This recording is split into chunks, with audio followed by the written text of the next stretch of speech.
Mga kalain, so ito pala yung nauling natin na hindi natuloy. Ayan o, nagmamukha na siyang uling. So hindi lang natin natuloy kasi ang ano ko nga dapat 2 oras or 1 liter mauling. So ayan o, umpisa na siya pagkauling. So konti lang yung nilagay natin. Ito pa resulta yung iba, itim-itim na. Ito. Tapos na-remedyohan na natin yung yung ating ulingan. So ayan po, makikita nyo na pinix ko na lang yung yung ating ito yung pinaka burner. Tapos dito pwede ako maglagay ng oil tank na separate, or dito ko lang lagyan kasi medyo matagal lang ito ubos. Tapos ito yung smoke absorber, ito yung natin, dito ko na ilagay sa ilalim. Makikita ang trabaho nito yung pag uminit na yung husto dito sa loob. Okay, so ilalagay na natin yung kahoy dito.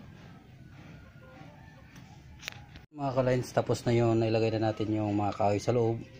So panibagong lupa yung nilagay natin. Yan po, silyado yan, dapat silyado. Pero pag matoy yun, nabiyak may usok konti.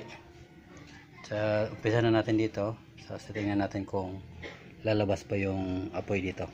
Okay. Mga kalain, umpisa na yung ating, ayan, umusok na yung ibabaw. Umpisa na yung ating kahigop na apoy. Antayin natin kung anong resulta nito. So kaya ganyan lang ginawa ko mga kalain, para ma-estimate natin kung gaano kalakas siya magkonsumo ng oil, no? Kung napansin mga kalain, marinig nyo na papapapapap, gano'n, diba? Ibig sabihin, mas malakas yung higop niya. Para sakto lang, no? Yan o, pansin mo, papapap.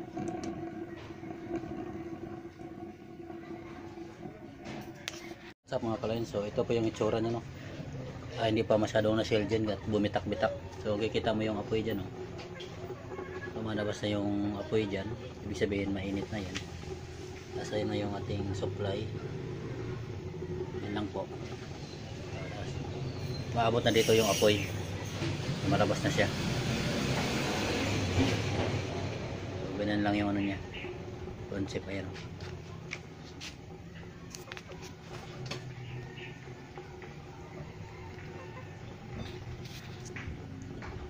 Hanggang sa uminit yan.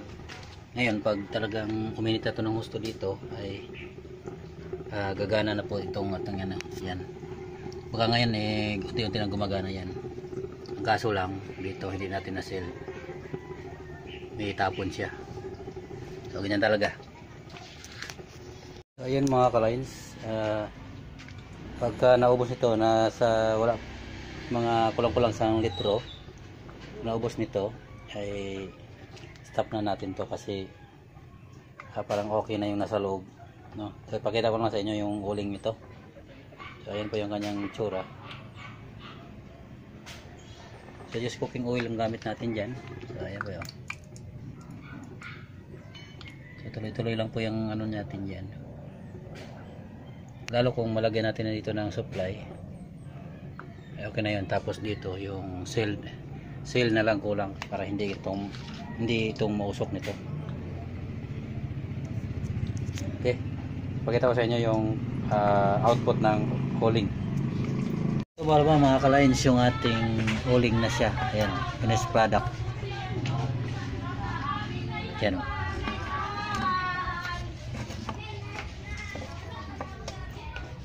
Ayan, uling na po siya. Okay, good na goods.